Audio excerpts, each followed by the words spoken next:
Hello, everyone, and welcome to episode 189 of Sold with Updike Pew. I'm Jeff Updike. I'm Weston Pugh, and we've got a great show today. We're going to have a really great 70s modern that is a renovating that we will have out in Richardson. And Jeff? In our second segment, we're going to talk about Senate Bill 1588 that went into effect in September of 2021 that radically changed the way HOAs can treat their owners. Which is really important because for a while there, they were really pretty aggressive here in Texas. And I think that, if I'm not mistaken, there have been additional Senate bills that were passed to help curb some of their, I guess, powers, basically. For a while that they were pretty aggressive here in Texas. They really were. So, guess whose birthday it is today? No, who? Janet Allen. Oh, happy birthday, Janet. Happy birthday, Janet. Hope you have a wonderful day and you're doing something wonderful, fun, and hopefully not in a 100-degree temperature. No kidding. Goodness. It is here. It is still hot.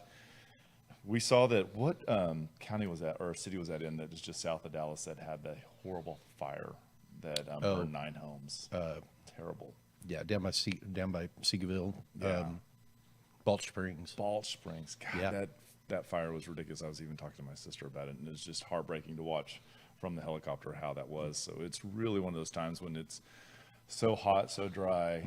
You were saying that even like the spark of a chain pulling a trailer could cause that, and it was funny because there that night the news said the exact same thing. So there's a lot of things that people have to do to be mindful given how dry we are getting and how much drier we're going to get. I think they determined that one was caused by a landscaper or lawnmower that hit something metal in the grass over on the side of the, and that was all it took to spark it. So, Golly.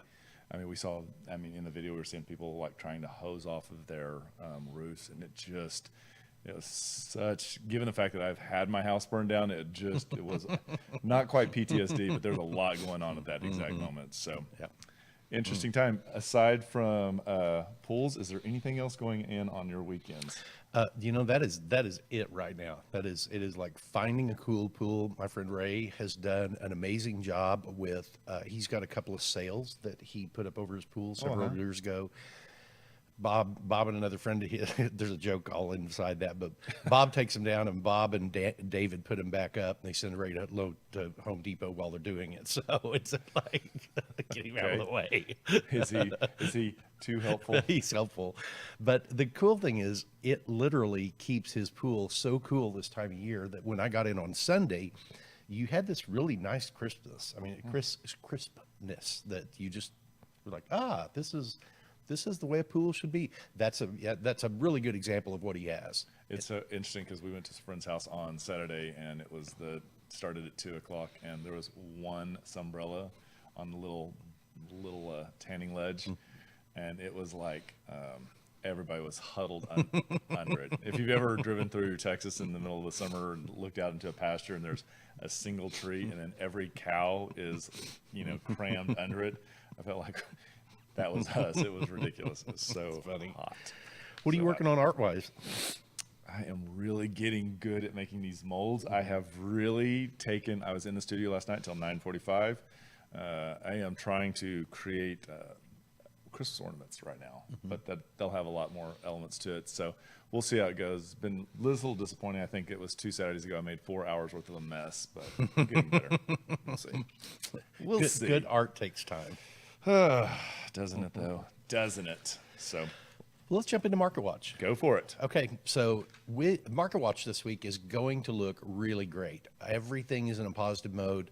The coming soon, we are looking at week over week, so we're comparing the last 7 days just in Dallas County. So if the numbers look a little small, it's because we've narrowed it down to that. There are 91 coming soons in the last 7 days, which is up 5% from the previous week. There are 554 new active listings, which is up 6% from the previous week. The number of contracts that went into an option period were 391, and that is up 15% from the previous week. Yep. And so when we move into pending, so pending is when everybody has agreed to repairs, any money that has been transferred over to a buyer or to a seller, and that is up 14% to 231, which was 202 last week. And then solds came in at a plus 8% at 403, and that's over 373 the following week, which is really great numbers. Also, I believe yesterday on our Facebook page, if you're looking for the Q2 reporting housing, Texas Association of Realtors just released that, and we put that out there. There's a lot of great takeaways on that. We probably should talk about that next week. But it looks like everything here in Dallas is really going well, North Texas as well. So check that out. It's a lot of information that's really great, and it's without the media spin, which I think is so important right now, that we actually get to the meat and potatoes of everything. I agree, because the message that I'm hearing from almost all media is, oh, the market's slowing. Oh, the market's slowing. The market's slowing. Oh, interest rates are going way up there.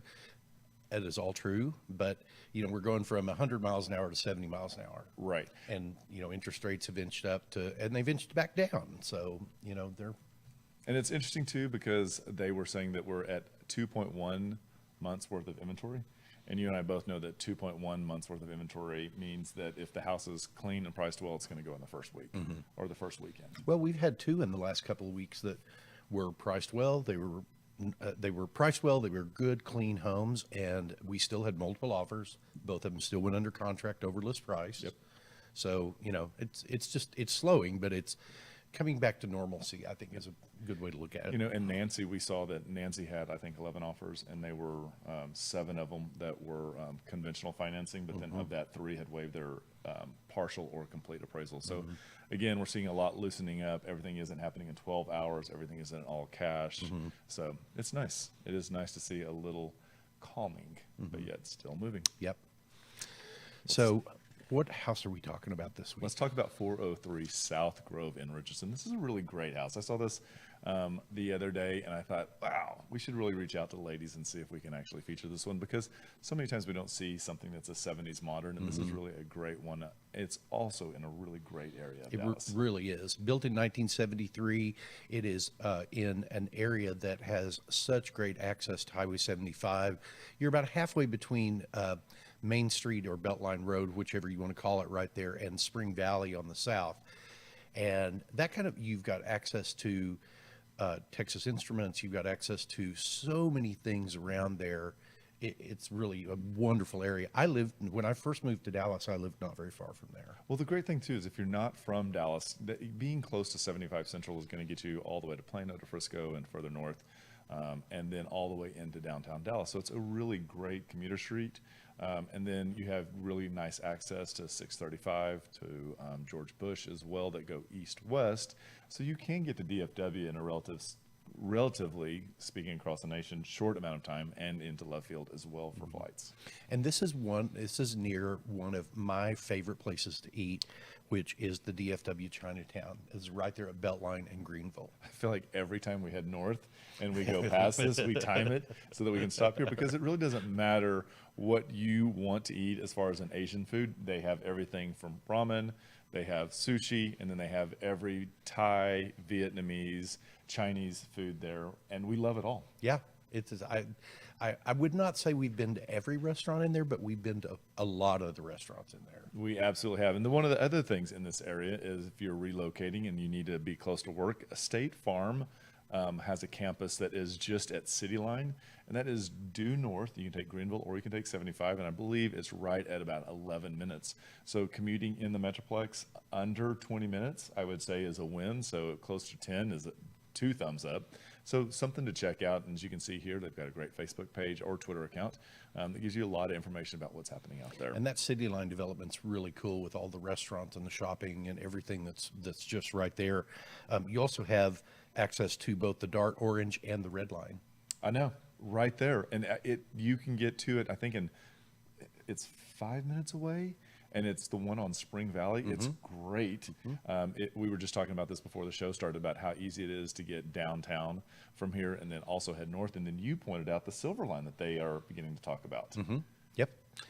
I don't remember enough about it to talk about it now intelligently. The big east-west. The big east-west, yeah. Connectors. So. It was easy for me to tell you about it when I had it up on my iPad. I think you just pointed at it and said here. So anyway, lots of great information in this area. Again, this is just one of the ways that if you're not from here, gets to show you that Dallas does have mass transit. Not everybody owns a truck. Right. And one last thing I'd like to say about the rail system here is we were talking earlier about the flexibility of that orange line. That orange line will get you, it'll get you to Victory Park, which can get you to any of the concerts, any of the Mavs games, the Stars games. And that Victory Station is set up so well to handle that type of crowd. If you don't want to stop at Victory Park, that will take you all the way to DFW. Yep. Great information. So we hope that you know a little bit more about this house. And without further ado, let's talk about 403 South Grove Drive. So this is a 4-bedroom, 3-bath, 2-car garage, just over 2,500 square feet. And it really is as amazing as it looks here. The house looks much bigger than 2,500 square feet. And once inside, I think the renovations and the architecture speak for itself. They've done a really great job of using a wood style tile throughout the entire downstairs. And it really, I think, bounces well off of the floating staircase that is kind of an icon of the 70s modern style home. You know, we think about modern now and we think about the big box and everything. This is a different modern. It's kind of the original modern, I think. It is. Came right after the mid-century modern here. And as you can see, they also have additional beams that are placed in the attic, a nice fireplace that is symmetrical. I do think that one of the elements in the home is the understated harmony that they have with both the floating staircase and there's a wall of glass there on the left-hand side, which is really great. There was a ton of natural light, and I was so excited because the windows had been replaced, which meant that it wasn't going to become a burden when it comes to heating and cooling this home. Yeah, having the windows replaced made a huge difference. We were there one afternoon, and it was 106 degrees, and it was late in the evening. It was 6:30 or so, and the sun coming in through these big windows on the front, it was not torching like you would think. Yep, and as you can see here, the wall of glass allows you to have a really great view of this amazing pool that was just, it's the right amount of pool. Sometimes we look at them or like off about them. This also comes with a wet bar, and as you can see here, it's a perfect transition into a dining room. And again, we're going to talk about more glass that's available in this house to keep that light happening. Yeah, and this tile continues on into this room, and you're surrounded on 3 sides by the windows. So you've got this really amazing light, vaulted ceiling. I think the fixture is really a great one to start with there. If your style changes, that would be a very easy change to make. I love the vaulted ceilings. You can see here even easier with the way the windows go all the way up. And just on the other side of that, there is also a small little private patio, which I thought was really interesting because for me, it really does pull the eye further out and gives you that indoor-outdoor feel, which is really common in modern homes. This would be a really great place to put Japanese maples, maybe some outdoor lighting, a couple of seating and whatnot that would allow you to, again, make that room feel larger. Also, this would double as a really great doggy door or dog run because you can see here, there is a slider that is from the kitchen and you could actually add a permanent doggy door wherever you'd like. And it would be a safe way to keep Fido away from the pool. Yep, it would. The kitchen is in between the 2 eating areas, granite countertops, has stainless steel appliances, the stainless steel faucet, stainless steel brushed nickel pulls. Really just is a nice workspace, good island to work with there, double oven, gas range, huge pantry off to the left of the oven there, and then you have another walk-in pantry over on the utility room side. I love the flow of the kitchen. I like the island. I like the way that the sink is placed here on this little peninsula. Double oven, as Jeff was saying, gas cooktop. These all create an easy element that's good for entertaining, whether you're doing formal right off of the dining room, or you can see here where you have a great little breakfast area. This could also double as a quick workspace if need be. One of the things that I loved about the house is that, yes, the kitchen is light, bright, and open, but I felt like if you had a party and afterwards you wanted to have everybody back in the dining room, you didn't have to like really just scrub all this down because it's in the middle of the room. And again, you've got these really big, almost floor-to-ceiling windows that have all been replaced that really provide great light.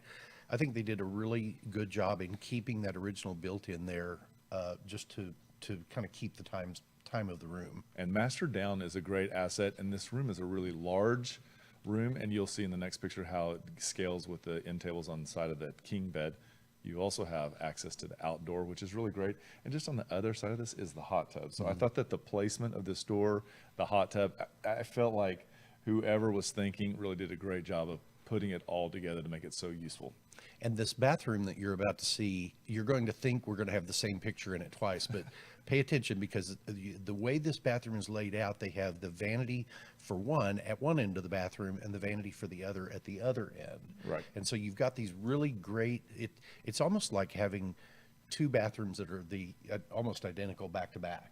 And it is, because if you were to cut it as a cross section, they would be equal on either side. And so there's not really a big fight. You can see here through the renovation, they've done probably a porcelanosa tile that's on this, and also on the backsplash behind the mirror here. Just really great, clean lines. Light fixtures are done really well, raised sink. They didn't miss anything, and I don't think that it's too far that it would be something that people would shy away from. I don't either. And there are two really big walk-in closets in this. The closed doorway to the left that you see there is one of the walk-in closets, and then like in the first photo, there's that same door in a different location for a second walk-in. The opened area there is what goes into the shower.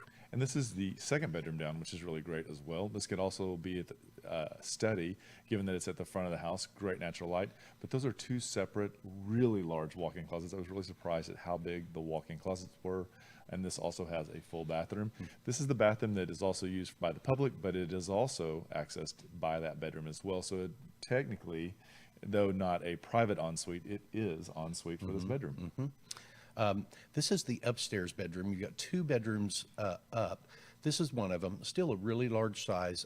One of the things that I think about this house is there is storage in every room, and lots of it. So you transition from that bedroom into the second bedroom upstairs. Again, you've got the windows there that are facing out to the north. That doorway that's closed is the doorway into the Jack and Jill bath between those two bedrooms, where you've got these double vanities. Great renovation on this as well. I think that it's so smart to give separate vanities here. I think that it probably really fit the budget as well, given the fact you've got circular, you've got your own vanities, lighting above as well. I did like the fact that they used a pocket door. I thought that was a really great space-saving element as well. And as we take a step outdoors, you have this tiled patio that is covered, dual ceiling fans, keep the air moving under there. I love the fact that you have the ability to not only, if you want to stay in the covered area, you can. There is a lot of deck space out there that if you want to be out in the sun, you can do that as well. I love the pavers. I like the pattern that they laid them on. I like the material that they chose for them. I thought that it is probably a lot cooler on the feet in this bright summer sun that we have right now, just given the fact that it's not dark, it's not a gloss, so I think it works out really well. I also like the fact that the pool equipment is behind the fencing there on the right-hand side in that photo. So it does create a really clean line here. So this is 403 South Grove Road. It is a 4-bedroom, 3-bath, 2-car garage. It's built in 1973, just over 2,500 square feet, priced at $5.25, which is $208 a square foot. And we'd like to say thank you so much to Susan Wheeler for allowing us to feature your home. Thank you very much, Susan. So if you'd like to take a look at any of the other pictures that we didn't use, just click on the links below.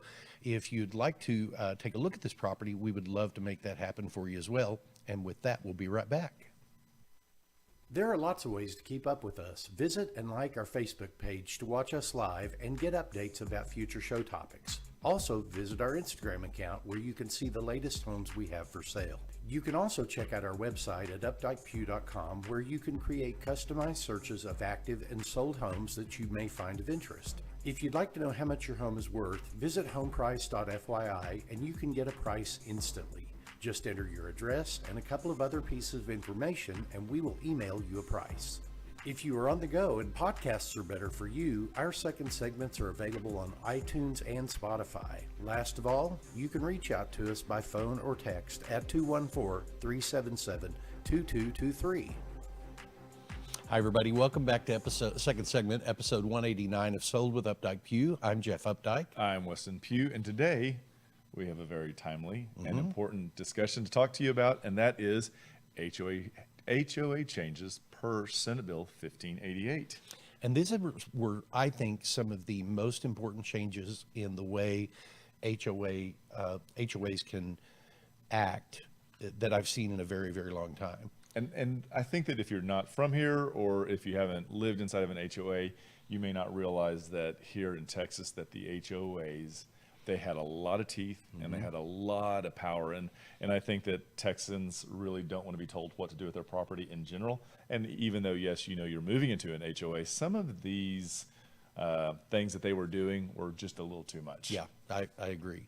The first thing that, the first step that is listed in the Senate bill talked about assessments, and the kind of teeth that they put in place for this one was that they have now said that homeowners associations cannot charge any kind of regular assessment that is not listed in the defining documents, like articles of incorporation, the rules and regulations, the bylaws. If they are not listed in there, they can't arbitrarily start charging you a monthly fee just to make up a shortfall in the budget. But now if they would like to create a quorum and bring it to a vote by the homeowners, then it can be amended and then it could show up. But the great thing is that you're not just going to get, as Jeff said, a $20 increase in your HOAs for trash pickup or for parking. Yeah, it has to all be rolled into the regular monthly assessment, and unless you go through the process Weston talked about. Yep. And number 2, welcome to the Bible Belt.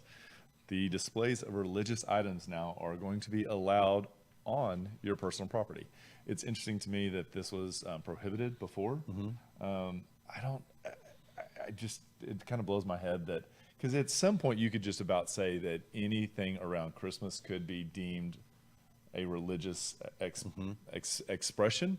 So like, where would they stop this? So I'm glad to see that this has been really addressed. It's incredibly important, and it applies more for single family residences. It does impact condominiums. Condos are very different in that you don't own the outside of the building. Correct. As an owner, you own an undivided percentage of it. So many times, HOAs have even had issues with you putting a, some kind of fixture to touch as you walk in the door, which some religions, that's part of their celebration. It's a requirement. Yeah. And, now the homeowners association can't tell you not to do that. I like it. I do too. I think it's going to be really great. Number 3 was really important because it talks about pool fencing. Now, this one does apply really just to the single-family home type properties. The example that we came up with was that these homes, say you've got a home that's on a golf course, and the owner of one of those homes wants to put a security fence up around their pool to keep their dogs or children or whomever from just arbitrarily going out and getting in the pool. Some homeowners associations said, no, you can't do that because it's affecting the view of the people from the golf course. And finally, now there is this law in place that HOAs cannot tell you that anymore. They can tell you they can define the color that can be used. The one color that they cannot restrict from is black mesh. So if you want to do a black mesh with metal poles all the way around your pool, they cannot prohibit you from doing that. I think this is almost just common sense, given the fact that when a pool company installs a pool, they are required to put a sensor at the back door that sounds when you can disable it, but not to be able to have a pool fencing, especially if you're in a situation where there's little ones that could be in jeopardy. So the 4th thing we want to talk about is security measures. And this is really interesting to me because I can't imagine that an HOA would care that much if you had cameras around the house or placed on it. And again, it can't be in this condo because it's a percentage of ownership, so that doesn't work out. But this actual portion of the Senate bill actually went so far as to address perimeter fencing, which was new to us, and it will be really interesting to see how this shakes itself out and how the HOA's architectural review committees actually interpret this and then act on it. So this will be interesting. It will be, because and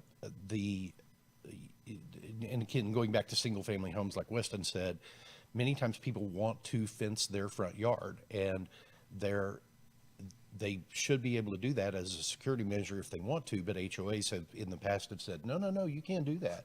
Well, now with the way this is written, my understanding is that if the HOA does not define the type of product that you can use to do it with, you're free to do it with whatever you want to do it with. And until they define it, there's nothing that they can really do about it. They will be defining that in very, very shortly. Yes, I would bet I would bet if it's not already defined, it will be defined very quickly. Because they had to have known this was coming down the pipes. Yes, So they absolutely. needed to be ahead of that, especially the good ones. Some of the ones, no. Number 5 is fee limits. Now, the fees that an HOA can charge for preparation of the documents that have to be provided to a buyer is limited at $375, and any renewal of the resale certificate is limited to $75 after that. Those resale certificates are valid for 60 days, and then most title companies want to have those renewed. HOA companies have been charging really exorbitant amounts for many of those. And it was always just kind of like within our contract, there's always the discussion of how much the buyer and the seller are going to pay. And given the fact that you didn't know how much they were, you're taking a stab in the dark unless the seller had been proactively gone out and received those and was able to share that with you. So you may actually not negotiate high enough, and all of a sudden your buyer gets stuck with, $625 worth of resale certificates. And now we're all at one playing level field, and that's $375. Yep. And that it's so funny because it's not funny, it's really sad because a lot of times the only way I could describe those fees that they were being charged to sellers is it's the kick you in the butt on the way out the door fee. I mean, many times HOAs don't negotiate those fees with management companies when they hire the management company, and nobody finds out what those fees are until that first seller comes along and is selling, and he's already going out the door, so he Likely that he's not going to say anything because he's moving out of state. Just leaves with a bad taste in his mouth. Terrible. And the number 6 one that we want to talk about is delivery of required items. And this is actually the timetable that we want to talk about, because for a while that was, I believe it was 30 days, and then it got whittled down.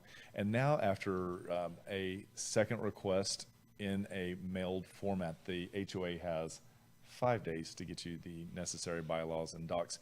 And one of the big things that they did also is, instead of making it just a $500 fine that could be assessed to the HOA, that has been up to $5,000 if they don't comply. And there are so many other things that I think in this that it puts teeth in to make an HOA respond. A lot of times people talk about HOAs as this, third-party nebulous thing out there. The HOA is really you. You are a partial owner in that HOA when you become an owner there, and you are responsible for everything that homeowners association does. Many times they hire a third-party management company, but sometimes they don't always give the best advice to the HOA. They give the advice that makes managing the property easiest. So there's a little bit of a dichotomy there when you start comparing, what those two goals are, where the HOAs is to run it in the most efficient manner. The management company wants to run it in the most efficient manner for the management company. So. And it's just kind of nice because I feel like now we're beginning to have some type of policy in place that runs congruent with the current real estate contracts, because a 30-day turnaround on resale certificate will throw you out of whack when it comes to getting your contract executed and closed and funded. And the only way to resolve that is to pay an absorbent rush fee. And so these are elements that kind of get everything lined back up and help everybody get to the closing table sooner, given the fact that all they really are doing is attaching files to an email. It's not that difficult. No, it's not. So I hope you found this helpful. We're going to continue this on. There's some more changes that HOAs have made, or that the Senate Bill 1588 made, but we'll do it in another episode. If you would like to go read the bill, we've got the link set out there for you. If it is a night you've got a little bit of insomnia, this is a really good document to help with that. But it really is good reading, and I think it would be helpful for anyone that's involved in an HOA to gather this information and hold on to it. Absolutely. And So if there's any other subjects you'd like us to cover, please let us know. We'd be happy to make that happen. just remember, we want to be your realtors for life.